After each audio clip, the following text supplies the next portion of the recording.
हिंदी सक्तीच्या विरोधात ठाकरे बंधू एकत्र मोर्चा काढणार आहेत। खासदार संजय राऊतांनी ठाकरे बंधूंचा एकत्र फोटो ट्विट करत मोर्चाची घोषणा केली आहे। एक आणि एकत्र मोर्चा असं राऊतांनी ट्विटमध्ये म्हटलंय। या मोर्चासाठी राज उद्धव एकत्र येणार असं राऊत म्हणाले। विशेष म्हणजे पहिले मराठीत मग इंग्रजीत घोषणा करत संजय राऊतांनी थेट अमित शहा आणि देवेंद्र फडणवीसांना टॅग केलंय। 5 जुलै रोजी मुंबईत हिंदी सक्ती विरोधात मोर्चा काढण्यात येणार आहे।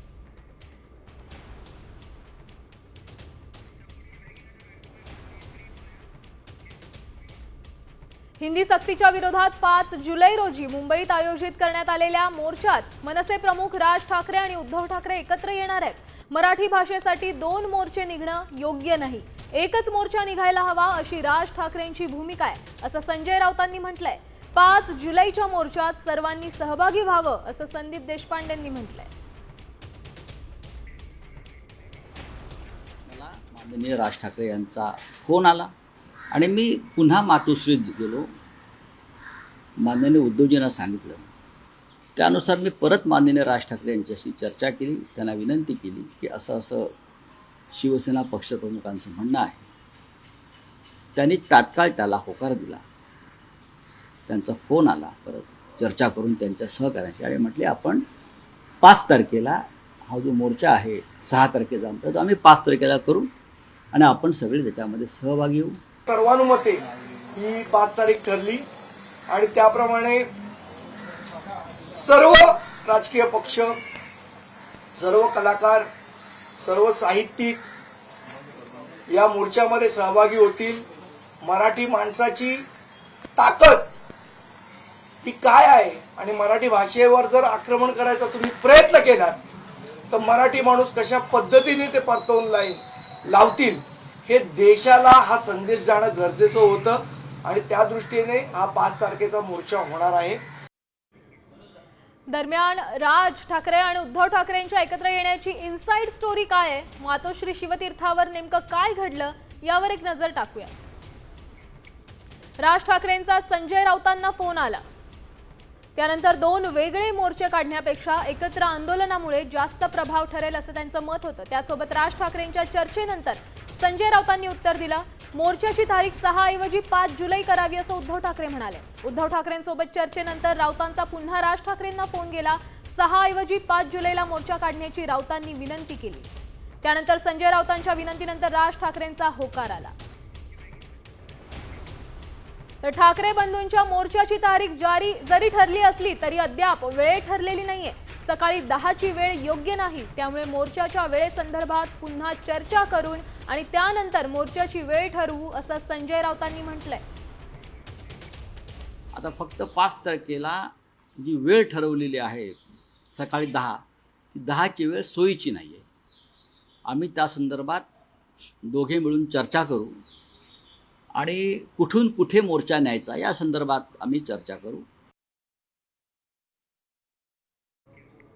तर उद्धव ठाकरे आज पत्रकार परिषद घेण्याची शक्यता आहे। यावेळी हिंदी भाषा सक्ती विरोधात 5 जुलैच्या मोर्चाबाबत बोलण्याची देखील शक्यता आहे। 5 जुलै रोजी राज आणि उद्धव ठाकरे एकत्र मोर्चा काढणार आहेत। या पार्श्वभूमीवर उद्धव ठाकरे काय बोलणार याकडे सगळ्यांचं लक्ष लागलंय।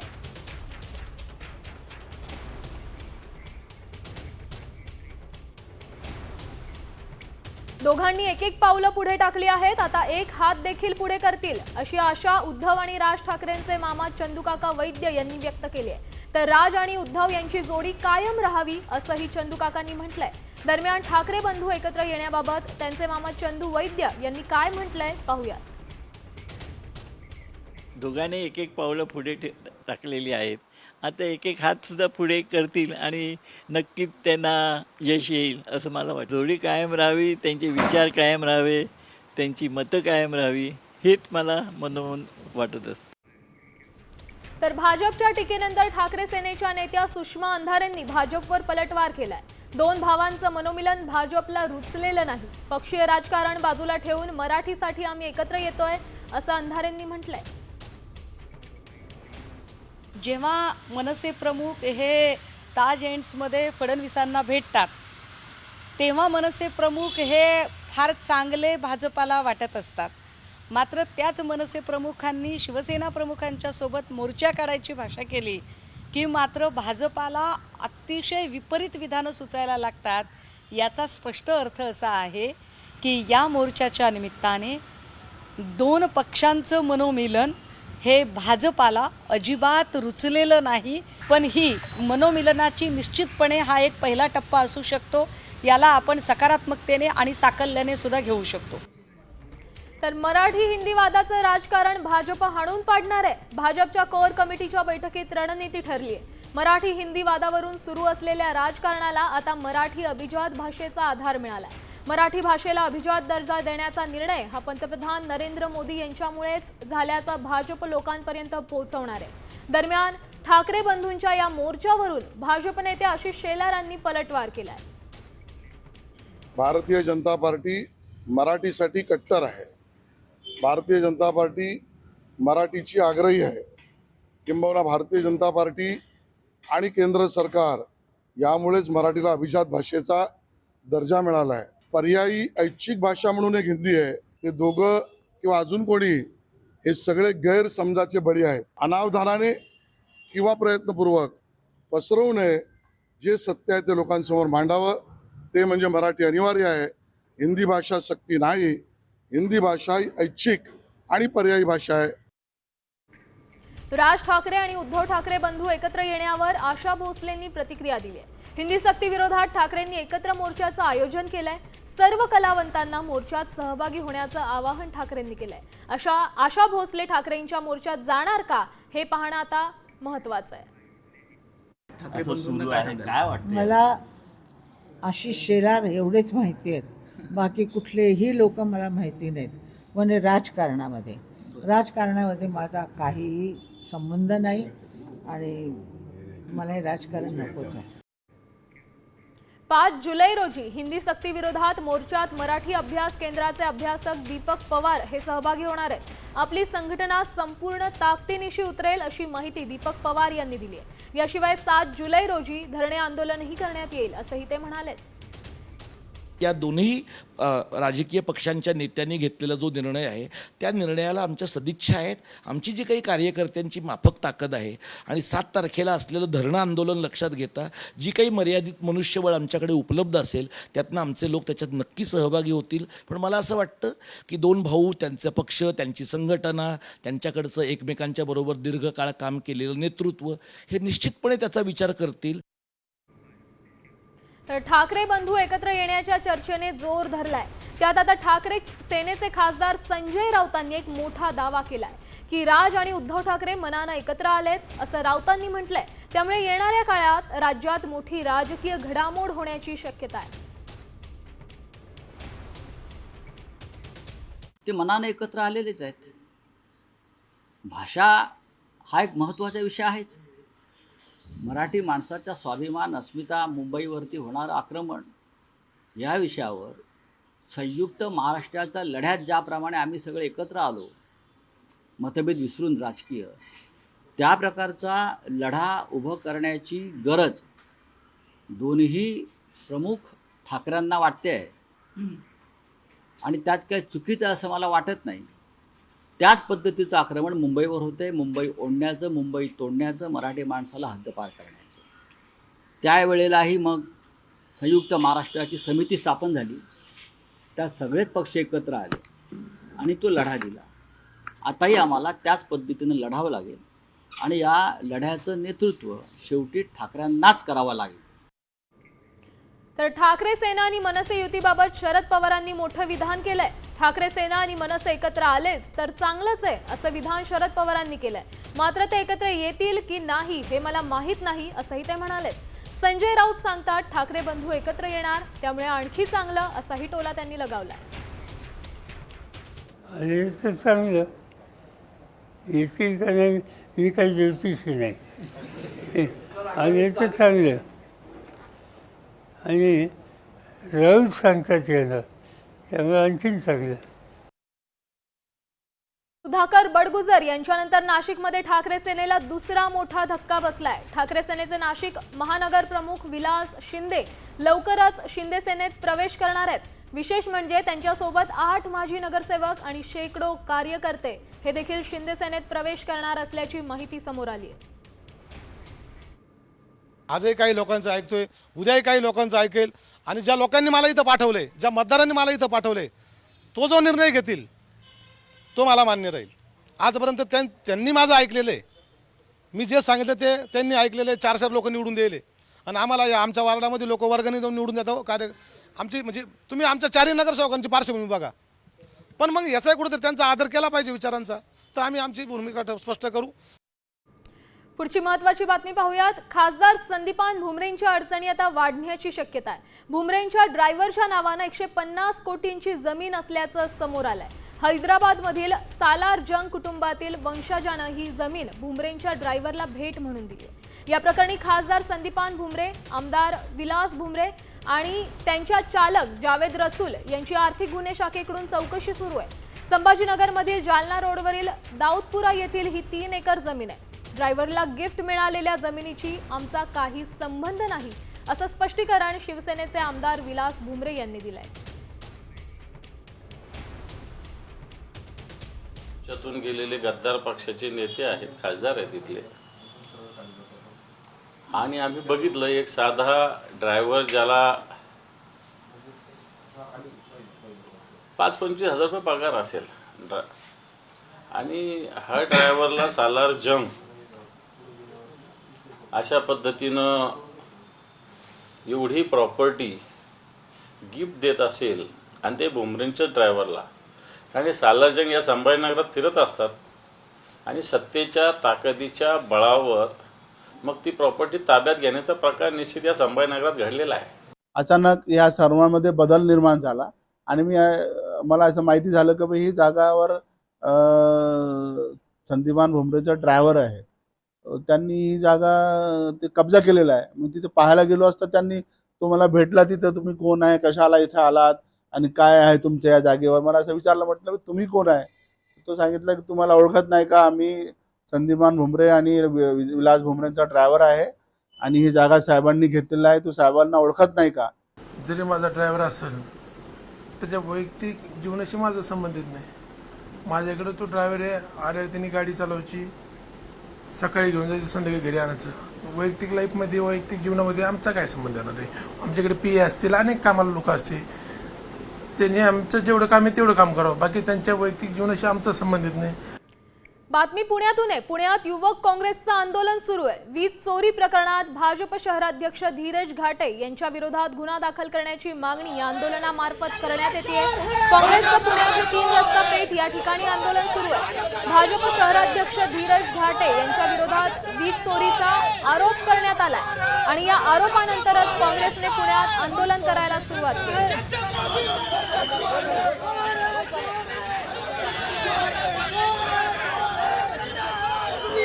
लाईट बिल भरला नाही तर त्याची लाईट कट 12 वर्ष लाईट त्यांची लाईट का कट केली नाही, त्यांच्यावर गुन्हा का दाखल झाला, त्यांच्याकडे पैसे कधी येणार तुम्ही. 1.5 महिना होऊन गेला तरी आम्ही निवेदन दिले होते. 1.5 महिन्यापूर्वी युवक काँग्रेसच्या माध्यमातून आणि एमएसएमने काही कारवाई केली नाही.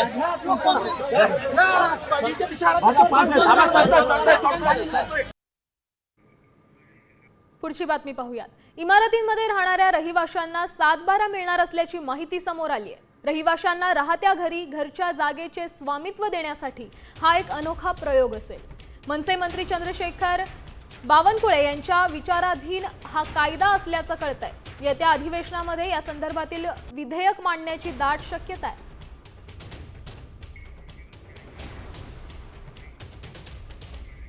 बातमी नाशिकमधून आहे. नाशिकच्या चांदवड इथं भीषण अपघात झालाय. रस्ता ओलांडणाऱ्या 3 महिलांना पाठीमागून येणारा अवजड ट्रकनं चिरडलंय. यात एका महिलेचा दुर्दैवी मृत्यू झाला असून इतर दोघेही गंभीर जखमी झालेत. या अपघाताचा थरार सीसीटीव्ही कॅमेऱ्यात कैद झालाय.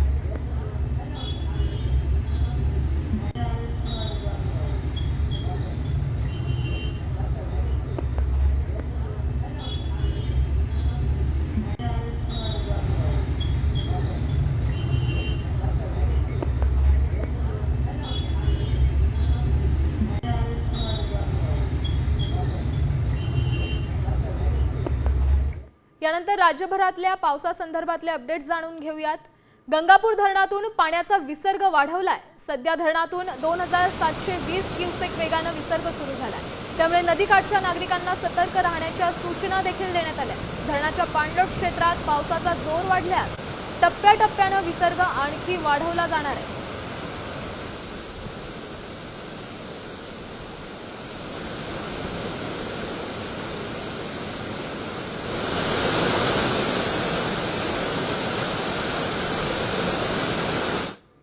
एक महत्त्वाची बातमी समोर येते। संदीप देशपांडे आणि वरुण सरदेसाई यांच्यात भेट झाली आहे। दादरमध्ये या दोघांचीही भेट झाली आहे, त्याच्यामुळे चर्चांना उधाण आलंय। आपण पाहू शकतोय मनसे नेते संदीप देशपांडे आणि वरुण सरदेसाई या दोघांमध्येही दादरमध्ये भेट झाली आहे आणि या दोघांच्या भेटीची दृश्य सध्या तुम्ही साम टीव्हीच्या माध्यमातून पाहताय। आज सकाळपासूनच आपण ठाकरे सेना, शिवसेना आणि मनसे या दोन्ही पक्षांनी मोर्चात एकत्र येण्याबाबतच्या बातम्या ऐकल्या। त्यानंतरची महत्त्वाची घडामोड या संदर्भातली अधिकची माहिती देतात आपले प्रतिनिधी संजय। काय सांगाल, ही भेट नेमकी कशा संदर्भात होती? निश्चितच एकीकडे मराठीच्या मुद्द्यावरून मनसे अध्यक्ष राज ठाकरे आणि शिवसेना पक्षप्रमुख उद्धव ठाकरे एक बंधू एकत्र येण्याची चर्चा असतानाच आज सकाळी देखील दोघांनी या गोष्टीवरती शिक्कामोर्तब केलं होतं की एक मराठी भाषेसाठी एकच मोर्चा निघेल आणि दोन्ही ठाकरे बंधू एकत्र येतील असं देखील जाहीर केलं होतं। यानंतर आता दादरच्या एका हॉटेलमध्ये शिवसेना ठाकरे गटाचे आमदार वरुण सरदेसाई आणि मनसेचे जे प्रवक्ते संदीप देशपांडे यांची भेट होताना या ठिकाणी आपण दृश्यामध्ये पाहू शकतो। सध्या दादरच्या एका जिप्सी नावाचं जे हॉटेल आहे, या हॉटेलमध्ये दोघे जण या ठिकाणी गप्पा मारताना आपण पाहू शकतो। नेमकी मात्र ही भेट कशा संदर्भात आहे हे सध्या काही सांगणं तितकं योग्य ठरणार नाही। नेमकं मात्र ही भेट झाल्यामुळे जे आहे ते ठाकरे बंधू एकत्र येतीलच असा आता दाट विश्वास जो आहे तो या ठिकाणी व्यक्त केला जाऊ शकतो। नक्कीच, पण मोर्चा संदर्भातली चर्चा होण्याची आज शक्यता आहे, कारण मोर्चा संदर्भातली वेळ अद्याप ठरलेली नाहीये। या संदर्भात काही महत्त्वाची अपडेट आहे? नक्कीच संजय राऊत यांनी देखील आज सकाळी एक ट्विट केलं होतं। त्या ट्विट नंतर चर्चा ही जी दाट चर्चा रंगू लागली की ठाकरे बंधू एकत्र येत आहेत। मात्र आता जो मोर्चा निघणार आहे त्या मोर्चा संदर्भात या दोघांच्या बैठकीमध्ये देखील चर्चा होऊ शकते, कारण आदित्य ठाकरे यांच्या जवळचे हे अत्यंत जवळचे आणि त्यांचे मावस भाऊ हे वरुण सरदेसाई आहेत। त्यामुळे कदाचित या मोर्चाच्या पार्श्वभूमीवर जे आहे ते वरुण सरदेसाई असेल किंवा संदीप देशपांडे जे राज ठाकरे यांच्या अगदी निकटवर्ती पक्षाचे प्रवक्ते देखील आहेत, त्यामुळे त्यांची भेट ही मोर्चा संदर्भात देखील या भेटीमध्ये चर्चा होऊ शकते असं या ठिकाणी आपल्याला म्हणता येईल। नक्कीच, धन्यवाद तुम्ही दिलेल्या या सविस्तर अपडेटसाठी।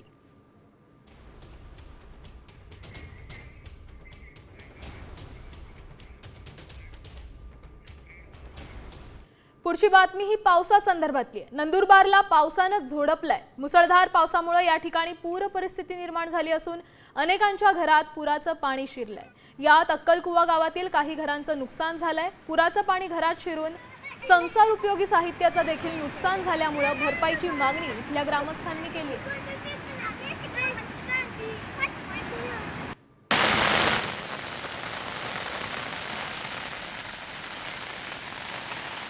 बातमी वाशिममधून आहे। वाशिममध्ये एका शाळेत स्लॅब कोसळून एक विद्यार्थी गंभीर जखमी झालाय। भटुमरा इथल्या जिल्हा परिषद शाळेत हा प्रकार घडलाय। वर्ग सुरू असताना अचानक स्लॅब कोसळला। यात या विद्यार्थ्याच्या डोक्याला दुखापत झाली आहे। यामुळे विद्यार्थ्यासह पालकांमध्ये सध्या भीतीचं वातावरण पसरलंय।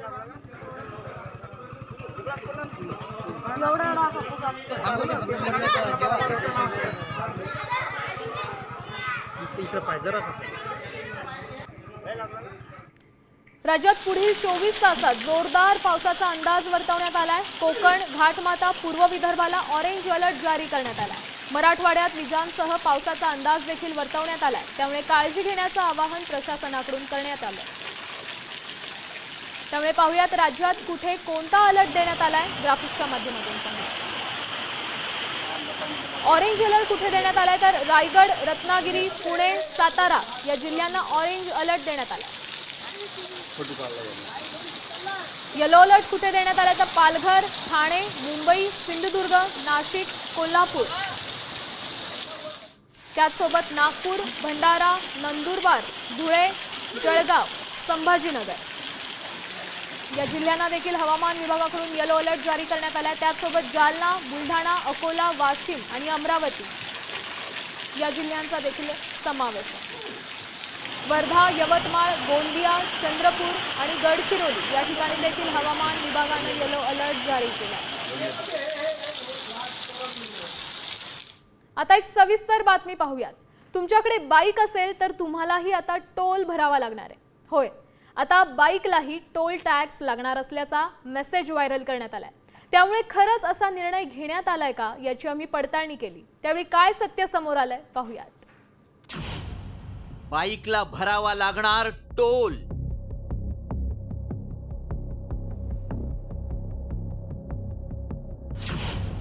बाईकलाही फास्टॅग लावावा लागणार. व्हायरल मेसेज मागचं सत्य काय? तुमच्याकडे बाईक असेल तर आता तुम्हाला आणखी भुर्दंड लागणार आहे. कारण बाईकलाही आता टोल भरावा लागणार असल्याचा दावा करणारा मेसेज व्हायरल करण्यात आलाय. याआधी कधीही बाईकला टोल नव्हता. मग आता सरकारनं असा निर्णय घेतलाय का? बाईकला टोल आकारण्याचा निर्णय अचानक का घेण्यात आलाय? बाईकला किती टोल असेल असे अनेक प्रश्न उपस्थित होत आहेत. देशभरात कोट्यवधी लोकांकडे बाईक आहे. ग्रामीण भागातही बरेच लोक बाईकचा वापर करतात. त्यामुळे खरंच बाईकला आता टोल आकारला जाणार आहे का याची सत्यता जाणून घेणं गरजेचं आहे. पण मेसेजमध्ये काय दावा केलाय पाहूयात. नॅशनल हायवेवर कार, ट्रक, बसला टोल भरावा लागतो. त्यासाठी फास्टॅग सिस्टीम लावण्यात आली आहे. याआधी बाईकला टोल नव्हता. मात्र आता बाईकलाही 15 जुलैपासून टोल भरावा लागणार आहे. हा मेसेज व्हायरल होत असल्यानं बाईक चालकांमध्ये संभ्रम निर्माण झालाय. त्यामुळे याची सत्यता आमच्या प्रेक्षकांना सांगण्यासाठी आमच्या व्हायरल सत्य टीमनं याची पडताळणी सुरू केली. नॅशनल हायवे बाबत मेसेज व्हायरल होत असल्यानं याबाबत आमच्या टीमनं केंद्रीय वाहतूक मंत्र्यांनी असा निर्णय घेतलाय का याची माहिती मिळवली. त्यावेळी आमच्या पडताळणीत काय सत्य समोर आलं पाहूया. बाईकला टोल लागणार हा दावा खोटा आहे. कुठेही बाईकला टोल आकारला जात नाही.